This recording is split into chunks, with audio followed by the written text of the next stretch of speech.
Mesdames, Messieurs, bonsoir. Très heureux de vous retrouver pour cette dernière émission tournée ici en direct de la Porte de Versailles à Paris dans le cadre du Salon de l'Agriculture. Alors, comment générer de la valeur ajoutée sur les territoires? C'est le thème de cette émission.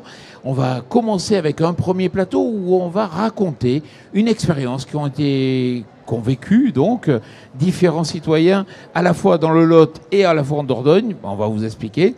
Et justement pour réagir sur un repas local chic, pas cher et bas carbone, j'ai différentes personnes autour de moi. Tout d'abord, Stéphane Linou. Bonjour Stéphane. Oui, bonjour. Expert associé au laboratoire Sécurité Défense du CNAM. À ses côtés, Dominique Malaverne. Bonjour. Bonjour Jean-Paul. Bonjour Dominique, tu es vice-président de la communauté des communes Cos et Vallée de la Dordogne et maire aussi de la commune de Seigne. Juste à côté, Thierry Hier, responsable marché de l'agriculture chez Banque Populaire. Aquitaine Centre-Atlantique. Exactement. À ma droite, Éric Martineau, député de la Sarthe. Et juste à côté, Jean-Michel Péard, qui est agriculteur biologique et aussi président du réseau Invitation à la ferme. Bon, allez, on va raconter déjà un repas local chic, pas cher et bas carbone. C'est quoi cette idée, Stéphane ? Alors, c'est tout simplement un concept que j'ai inventé il y a une dizaine d'années après avoir lancé le mouvement Locavore en France en 2008. Voilà, j'avais fait le pari de ne me nourrir pendant un an qu'avec des produits issus d'un rayon de 150 km autour de mon assiette pendant un an. Donc plus de café, de chocolat, de bananes, tout ça. Et tu as survécu ? Et j'ai survécu. Et c'était justement pour alerter sur notre degré de vulnérabilité par rapport aux approvisionnements. Et en 2018, je me suis dit, tiens, tu vas remettre une pièce dans la machine, mais tu vas le faire faire. Et c'est là que je me suis dit, ça serait bien que pour le repas qui est censé être le plus cher de l'année, eh bien, une cantine, des particuliers, une cuisine centrale, des restaurants ou autres pourraient réaliser un repas de fête local, chic et pas cher et bas carbone. Donc local pour le coup, moins de 51 km autour de l'assiette, à vol d'oiseau. Chic, bien présenté, 3 plats minimum et que ça soit bon. Et pas cher pour le repas qui est censé être le plus cher de l'année. Moins de 9,50 € par personne, coût matière correctement payé à nos producteurs. Et je répète, correctement payé à nos producteurs. Et bas carbone, moins de 1,6 kg d'équivalent carbone par personne. 1,6 kg, qu'est-ce que c'est tout simplement le budget carbone par jour, par personne pour l'alimentation, qu'on est censé respecter si on veut respecter les accords de Paris sur le climat. Vous savez, le truc qu'on a signé là en 2015, mais que personne est venu expliquer dans le concret à quoi ça correspond là où on est. Donc j'ai préféré partir du concret, du pratique, pour comprendre le théorique, et entre les deux, voir ce qu'on peut faire au niveau local, là où on est, pour faire mieux. Et c'est là qu'après, on fait parler les assiettes. À partir du concret, on voit ce qu'on a, on voit ce qu'on n'a pas, on voit ce qu'on sait en faire, on voit ce qu'il faudrait faire, et on fait parler les assiettes, et il y a tout le monde autour de la table. Concrètement, c'est un défi. Tu poses un défi, par exemple, dans une commune. Une commune ou une collectivité, un collège, un lycée ou autre, ou une entreprise. J'en suis à 83 défis réalisés à travers toute la France depuis 2018, et ça marche du feu de Dieu. Et la presse, c'est dans le cahier des charges, vient vérifier en même temps que moi la bonne exécution du cahier des charges. Et là, on met tous les acteurs, qui soient producteurs, élus, transformateurs, journalistes, autour de la table, mais d'abord à table. Et au pays, d'ailleurs, en Dordogne, de Talleyrand, qui a inventé la diplomatie culinaire, là, on n'est pas tordu. Mais on part d'abord du concret et on parle très concrètement des projets alimentaires territoriaux, des plans climat et énergie territoire, des plans communaux et intercommunaux de sauvegarde, du pouvoir d'achat, de l'économie, de l'écologie, du lien social, et en partant du revenu des agriculteurs. Et nous, on avait envie de lancer des défis. Alors, on en a lancé 2. On a appelé Dominique Malavergne et on lui a dit... Tu nous as dit, il y a un défi, est-ce que vous êtes prêt à le relever ? Et nous, ça nous a intéressés. Nous travaillons depuis 5 ans à un projet alimentaire territorial. Et depuis 5 ans, on essaie de mobiliser les élus, les citoyens, les décideurs, les acteurs du territoire autour de cette notion d'alimentation locale. Donc l'idée nous a séduit. Donc on s'est retourné vers une association de Saint-Céré qui s'appelle Le Lieu Commun. C'est une association culturelle de personnes qui sont pour la plupart retraitées, mais pas seulement, et qui font différentes activités pour faire vivre le territoire au niveau culturel, au niveau social, et qui ont déjà un petit peu cette fibre, puisque chaque semaine, cette association organise un repas solidaire dans son local. C'est un repas qui coûte moins de 6 € et qui est fait par les adhérents eux-mêmes à tour de rôle. et qui permet de faire un bon repas entre adhérents de l'association. Donc on en a parlé à cette association, le lieu commun, qui s'est dit Banco, on y va. Et Banco, et justement, on avait un partenaire qui a dit Banco aussi, c'est la Banque Populaire. Ah oui, on peut se demander pourquoi une banque vient financer ce type de projet, certainement. Nous sommes un acteur des territoires, avec une banque régionale, avec des agences locales. Nous sommes très attachés à l'économie locale, d'une part. Donc, en tant qu'acteurs, nous investissons localement, mais c'est important que tous ces acteurs économiques communiquent entre eux, que des consommateurs achètent chez des agriculteurs achètent chez des professionnels, des entreprises, que cette économie circulaire se mette en place, que l'argent reste aussi sur les territoires. Ça, c'est essentiel. Et puis nous sommes aussi le deuxième acteur, alors, en région Nouvelle-Aquitaine notamment, deuxième acteur économique et financier de l'agriculture. Donc nous soutenons les agriculteurs dans leurs projets et dans des secteurs parfois difficiles. On a besoin des consommateurs de proximité pour valoriser les produits au mieux, apporter de la valeur ajoutée, dégager des résultats sur les entreprises agricoles.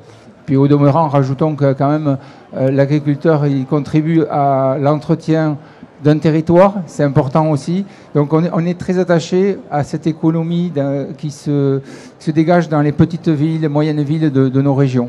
D'accord, merci en tous les cas d'avoir permis que ces défis soient aient pu être menés, pardon. Et notamment, il y a eu 2 défis. Il y en a eu un en Dordogne, donc à Condat sur Vérez, c'est ça ?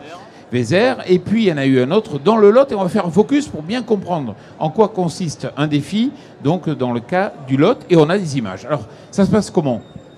Ah mais très bien d'ailleurs. À chaque fois, ça se passe très bien. Non, mais à chaque fois, en fait, avant chaque plat, je demande aux gens qui ont cuisiné de dire qu'est-ce qui a été simple, qu'est-ce qui a été compliqué, sur quoi ils ont été étonnés et qu'est-ce qu'ils pourraient proposer aux élus et aux agriculteurs du territoire pour faire mieux. Donc et là, on les voit. Donc là, vous voyez très bien, c'est disposé comme un menu de fête, c'est très recherché. Quand je dis recherché, c'est comme une chasse au trésor. Hein. Les productions sont cherchées comme une carte au trésor. Et on joue carte sur table. Et en fait, avant chaque plat, voilà, ils disent voilà comment ils ont cherché les producteurs, comment ils ont transformé et combien ça a coûté. Et là, à peu près, ça a été quoi ? Autour de 6 € coût matière, et je répète, correctement payé à nos producteurs. Et il n'y a pas eu de négociation à la baisse. Hein. Il n'y a pas eu de marchandage de tapis entre ceux qui ont relevé le défi et ceux qui ont produit. C'est au coût réel, correctement payé. Donc, la morale de l'histoire, c'est quoi ? C'est que quand on cuisine, c'est là qu'on fait des économies 3 fois. Première fois, l'économie dans la ferme. Le producteur est justement payé. Deuxième fois, l'économie dans le territoire, parce que les euros s'infiltrent dans le territoire. Et économie 3 fois, il reste dans la cuisine. Donc en fait, l'entrée économique est primordiale. Donc en fait, on parle d'euros au lieu de ruisseler. C'est l'inverse de la théorie du ruissellement. Hein. Quand on achète des produits qui viennent de loin, du Mercosur ou autre par exemple, la richesse et les euros ruissellent vers la mer pour s'y perdre.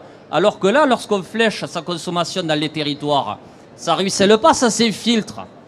Et à partir du moment où on infiltre les euros dans le territoire, on peut financer la transition agroécologique qui peut, à son tour, infiltrer le carbone dans le territoire et infiltrer l'eau dans le territoire. Donc c'est bien par le revenu correctement organisé et payé aux producteurs que l'on peut arriver à tout cela. Donc il faut d'abord l'exemple, l'explication et la généralisation. Dominique, quel a été le ressenti justement par... Alors je dirais que c'était déjà une fête. C'était un repas de fête. C'est dans le cahier des charges, mais c'était réellement une fête. Une belle salle, à Saint-Laurent-les-Tours, bien décorée, dans un beau site.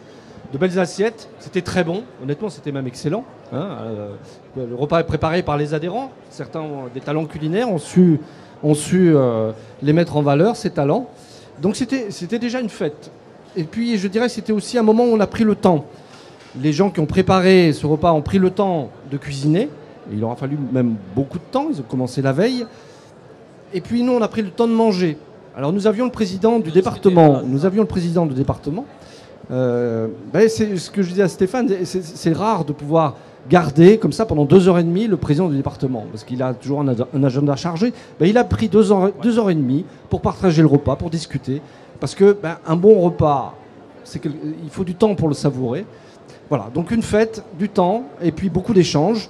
On l'a dit, à chaque assiette, eh bien, on a expliqué, enfin, les adhérents ont expliqué d'où venaient les produits.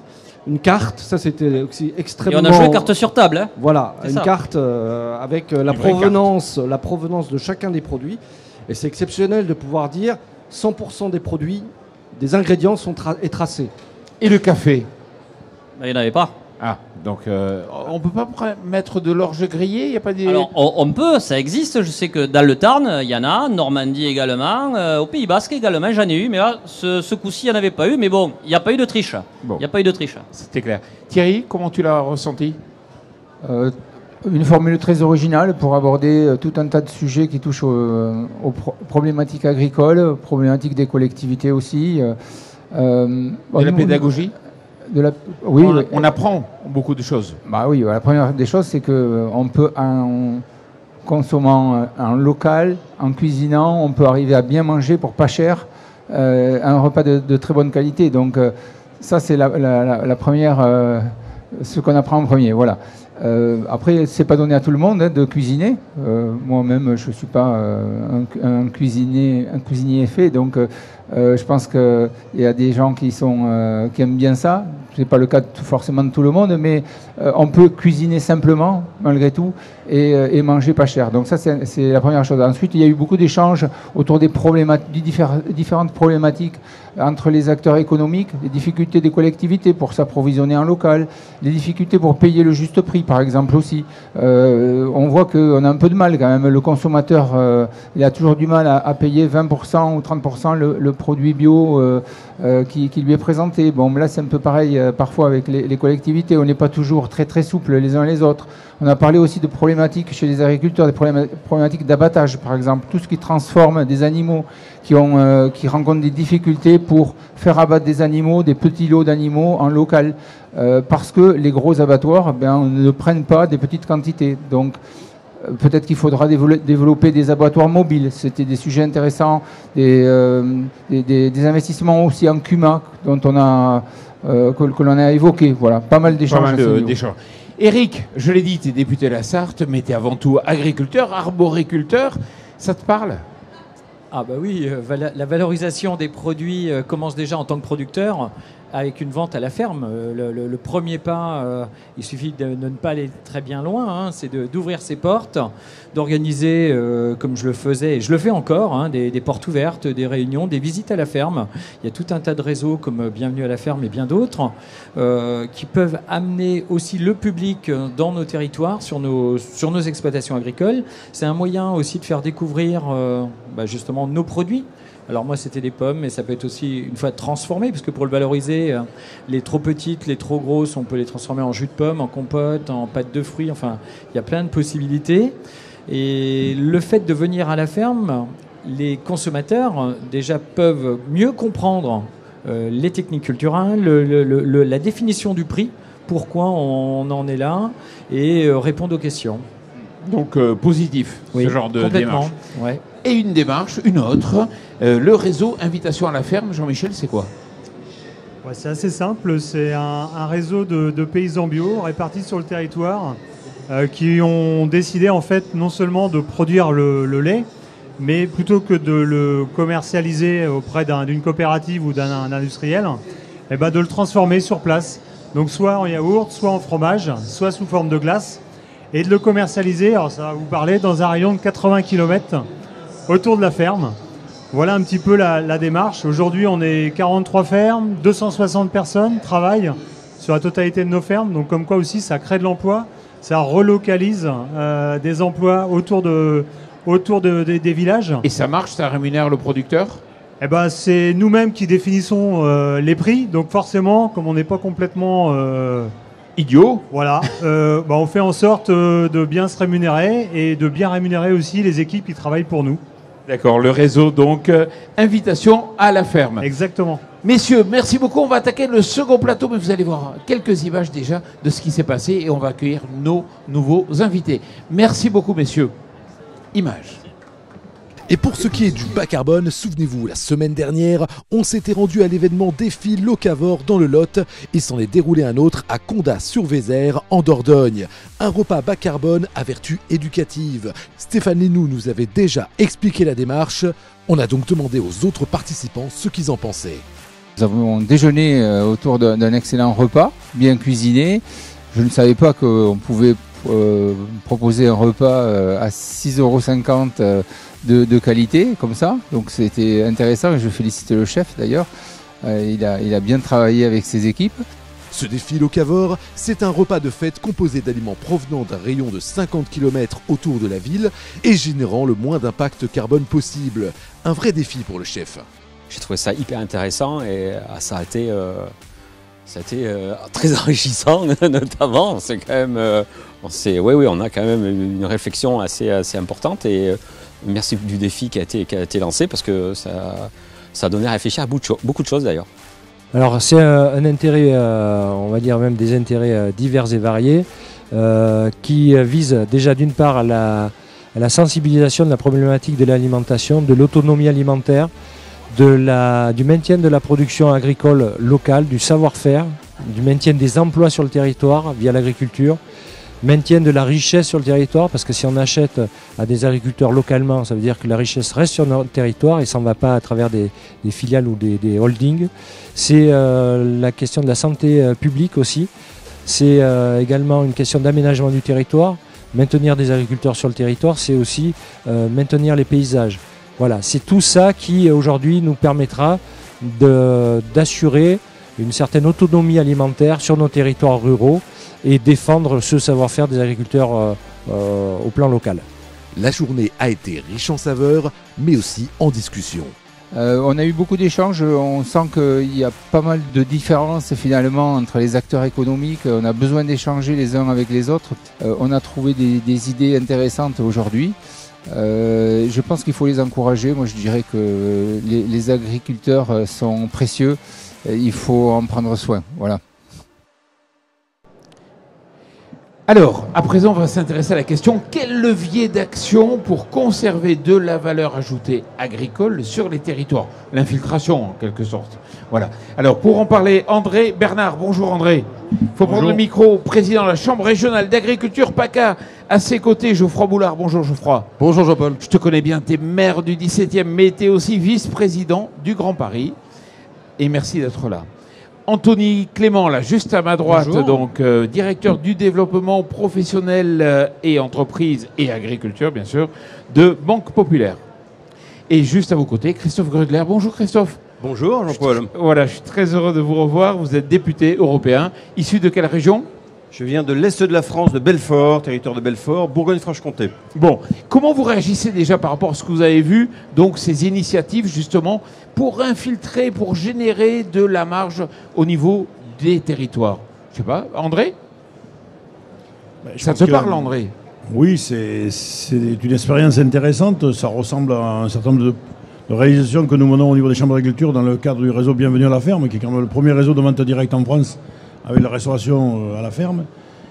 C'est un moyen de valoriser au mieux les produits sur un circuit court, c'est-à-dire en proximité, de ramener le maximum de valeur, parce qu'au plus on va transformer le produit, et quand on arrive à la mener jusque dans l'assiette au consommateur, c'est qu'on est allé au bout de la chaîne. Bon, c'est une des pistes, mais il n'y a pas que celle-là. Il y a d'autres pistes pour moi pour ramener de la valeur sur le territoire. C'est comment sur des projets, je dirais, plus importants, que ce soit d'agro-industrie, parce qu'il faut aussi de l'agro-industrie, comment sur des projets énergétiques aussi, on peut monter des systèmes pour que la valeur créée revienne, percole, redescende au bénéfice du territoire agricole, au bénéfice des agriculteurs. Parce qu'effectivement, aujourd'hui, on voit bien que c'est tendu partout, et que chaque fois qu'on trouvera les moyens de créer de la valeur et de la ramener au plus proche du sol, du terrain des agriculteurs, on aura gagné. Anthony, vous connaissez bien les comptes de l'agriculture. Pour vous, aujourd'hui, il y a des portes d'espoir, justement, pour l'agriculture, en allant rechercher cette valeur ajoutée? Moi, je voudrais effectivement apporter le regard du banquier et puis en premier lieu le regard des banques populaires. Aujourd'hui, nos 14 banques populaires sont des banques coopératives et locales. Et qu'est-ce que ça veut dire? Ça veut dire qu'à ce titre, nos banques sont présentes dans tous les territoires, nos collaborateurs y vivent, leurs époux, ils travaillent, leurs enfants, ils grandissent. Et qu'est-ce que fait une banque coopérative et locale? Eh bien, notre métier consiste à collecter des dépôts auprès de nos clients, à les gérer en toute sécurité, et puis à distribuer des crédits sur les territoires localement. Et qu'est-ce qu'on fait en tant que banque coopérative et locale? Eh bien, on redistribue l'intégralité de ces dépôts pour financer différents types de projets. Alors ça se fait en accompagnant les entreprises.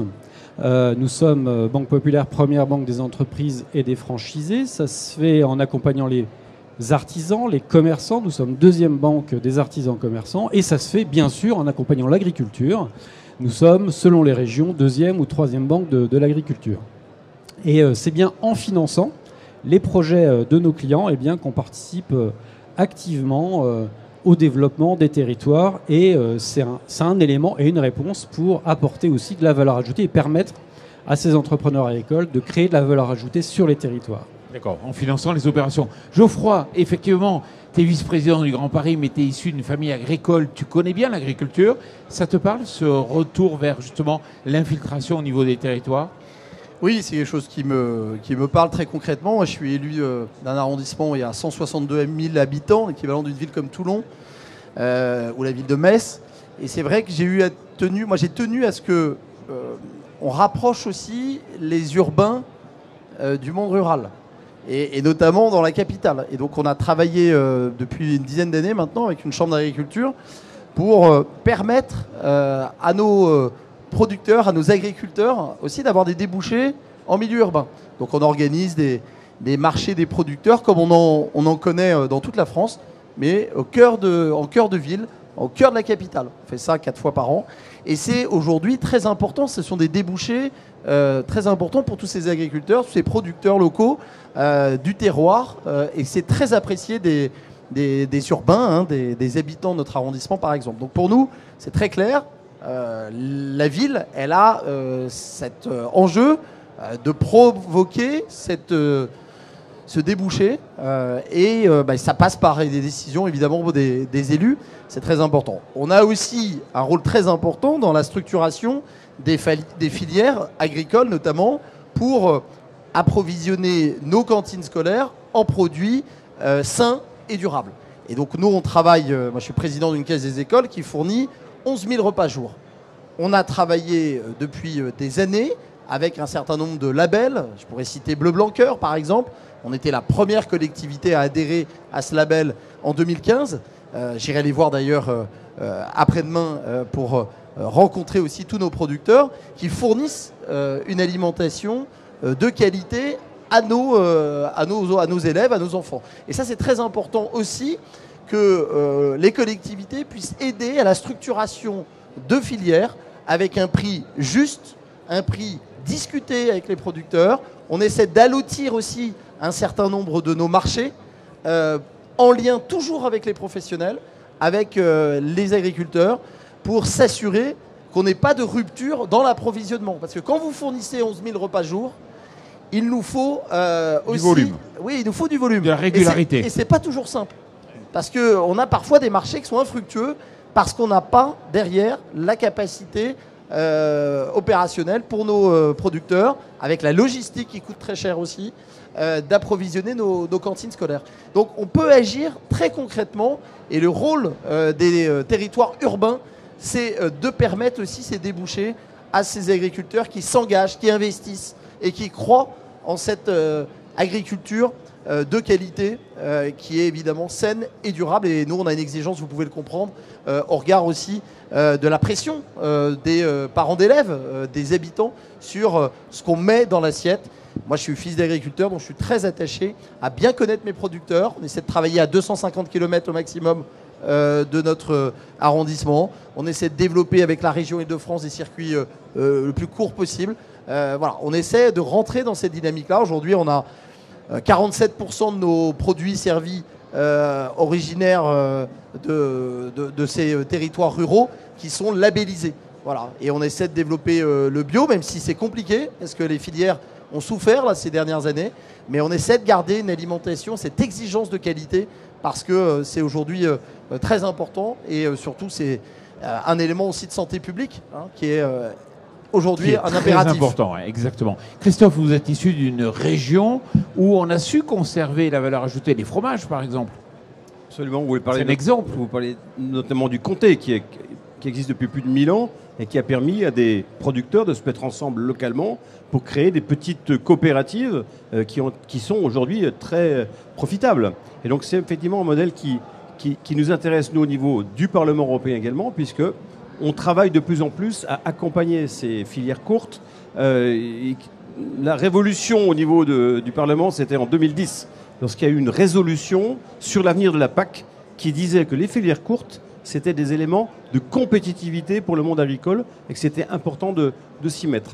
Alors aujourd'hui, on a la PAC, on a Farm to Fork, de la fourche à la fourchette, on a la stratégie des leaders à travers les fonds FEADER, les groupements d'action locale, c'est des grands termes, des barbarismes européens presque, mais ça veut dire quoi? Ça veut dire que ces filières courtes, sans le nerf de la guerre qui est l'argent pour les soutenir, on n'y arrive pas. Il n'y a pas suffisamment de marché. Et donc, il faut aider les exploitants à s'installer, à proposer leurs produits avec une meilleure marge. Donc ça, c'est tout à fait assumé. Mais la qualité est aussi à ce prix-là. L'absence d'empreinte carbone est aussi à ce prix-là, parce qu'il n'y a pas de transport pour emmener ça d'un point A à un point B distant de milliers de kilomètres. Donc tout ça, c'est vraiment quelque chose de très positif. Il y a un petit bémol aujourd'hui. Il y a deux bémols, on va dire. Le premier, c'est que il y a une grande disparité entre pays européens sur les filières courtes. La France, elle n'a pas à rougir. Hein. Des fois, voilà. 21% des exploitations en France pratiquent les filières courtes. Le record, c'est la Grèce avec 25%. Et le scénario est fermé par l'Espagne, l'Autriche, qui n'ont que 5% de ventes directes. Donc, il y a encore un travail à faire, je pense, pour développer de plus en plus ces filières courtes. Aujourd'hui, c'est plutôt les toutes petites exploitations qui s'y livrent, alors que les plus grandes entités de production ne sont pas très tournées en fait, vers la filière locale. Mais il pourrait y avoir aussi cette possibilité-là de compter sur elles pour qu'on ait un volume bien plus important pour les filières courtes. Stéphane, qu'est-ce que tu vois comme levier d'action, toi, à ton niveau? Les leviers d'action, bon, en fait, on les connaît, mais il y a des verrous qui font qu'on ne va pas assez vite, hein, même s'il y a déjà des choses qui se font. Et pour moi, tant qu'on n'aura pas mis l'alimentation et les conditions de la produire et de la consommer en haut de la pile, on tapera toujours assez à côté. Donc c'est pour ça que voilà, ça fait 25 ans que je creuse ce sujet. Pour moi, c'est une question d'ordre public et de sécurité nationale. L'alimentation et les conditions de la produire. Je ne suis pas pour l'autarcie, pas du tout, mais quand on voit qu'à peine 2%, en fait 98% de ce qui remplit nos assiettes dans nos territoires arrive par les camions venant d'autres régions et d'autres nations. Et à l'inverse, 97% de ce que l'on produit dans nos mêmes territoires part à travers les camions dans notre région et dans notre nation. C'est comme la clim, c'est du double flux. Un flux pour exporter, un flux pour importer. Tout ça, ça marche tant que les flux, tant que les perfusions alimentaires fonctionnent. S'il y a par exemple une cyberattaque russe venant d'Ukraine, comme je l'avais mis dans mon bouquin en 2018, qui paralyse les chaînes d'approvisionnement alimentaire, il y a des troubles à l'ordre public. Tout simplement parce que nous sommes devenus intolérants à la frustration. Il y a une totale déterritorialisation de la production et de la consommation alimentaire. Et entre les deux, il n'y a rien. Il n'y a pas d'entre-deux, il n'y a pas de filet de sécurité alimentaire dans nos territoires. Donc l'enjeu, c'est de créer cet entre-deux. Et c'est pour ça que je milite beaucoup et je forme des élus partout en France pour qu'ils intègrent dans leurs plans communaux et intercommunaux de sauvegarde le risque de rupture d'approvisionnement alimentaire. C'est-à-dire considérer ce risque-là comme le risque inondation, le risque sismique, le risque feu de forêt. Et là, il y a les mesures barrières alimentaires et territorialisées à mettre en place pour limiter les effets de ce risque s'il se réalise. Et là, du coup, la question alimentaire, elle monte en haut de la pile. C'est-à-dire qu'au niveau territorial, au niveau de l'arbitrage concernant la question alimentaire, et bien là, cette question, elle monte en haut de la pile. Donc, c'est toutes les questions d'organisation que l'on connaît déjà, mais qu'on a du mal à aller, là, du coup, elles sont boostées. Christophe. C'est ce qu'on appelle l'autonomie stratégique Exactement. alimentaire qui se décline dans plein de domaines. Oui. C'est valable pour la santé, les médicaments, c'est valable pour la défense, c'est valable pour l'énergie. On importe aujourd'hui 64% de notre énergie dans l'Union européenne. Donc dès qu'il y a une crise, dès qu'il y a une guerre, dès qu'il y a une pandémie et qu'on ferme les frontières, on peut plus se débrouiller. Donc c'est là où les filières courtes ont aussi leur rôle à jouer. C'est-à-dire qu'on ne va pas empêcher nos agriculteurs d'exporter. Ils ont des marchés à l'export, c'est super, il faut qu'ils les développent. Mais il faut savoir qu'en cas de crise, on devrait avoir des mécanismes qui nous permettent d'être en autarcie à ce moment-là, quand les frontières sont évidemment fermées. Mais le principe d'autonomie stratégique, je pense que c'est vraiment quelque chose qui doit fixer les politiques publiques nationales et européennes dans les prochaines années. Et pourtant, l'autarcie, on en est loin, l'autonomie, on en est loin aussi, puisque entre 2021 et 2023, l'importation des engrais russes a augmenté de 86%. Aujourd'hui, 10% de l'assiette végétale dépend de la Russie. Et il y a des taxes sur les engrais qui sont exportés, qui vont financer la guerre côté russe, alors qu'en parallèle, on finance l'armée ukrainienne pour se défendre. Donc il y a des incohérences quand même aujourd'hui. Oui, mais alors on se bat quand même pour avoir des engrais propres, fabriqués à faible coût en Europe. Donc c'est pas une fatalité d'avoir que des engrais russes ou autres qui viennent de l'extérieur. Je pense que l'autonomie sur les engrais, c'est aussi un élément de l'autonomie alimentaire.